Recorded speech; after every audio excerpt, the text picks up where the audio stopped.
Hi everybody, I'm Brendan Jinks, the investor coach here in Kansas City. Don't judge a mutual fund by its name. Don't create a set of expectations for what you think the performance of a mutual fund is going to do, or even own, just based upon the name. I have an example that I came up with from last week where I analyzed a 401k plan for a really good friend.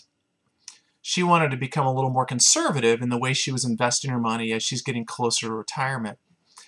And what we found was 4 lifestyle type of funds that she could invest her money into in her 401k plan. And the names of these lifestyle groupings were income, conservative, moderate, and aggressive. Now, if you were to expect higher rates of return, wouldn't it be safe to say that you should expect higher volatility? Well, the answer is absolutely yes.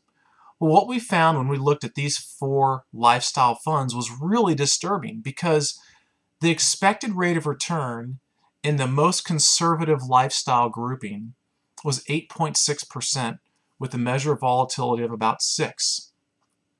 The aggressive rate of return in measure of volatility was 9.9 and 14.2.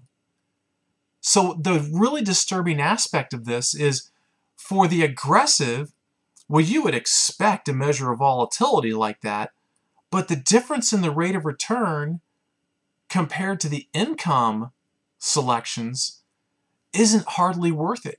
So why would you go after 1 or 1.5% more for an expected rate of return by tripling your volatility? Well, that's what happens when people don't understand or don't know, or they make a judgment about a fund or about a target date fund or a group of funds underneath a certain name when they don't know exactly what's under the hood. So if you don't know the measure of volatility or the expected rate of return for what you're invested into, then you haven't analyzed your portfolio fully. So contact me to look into that. Find an investor coach in your area that will help you with that.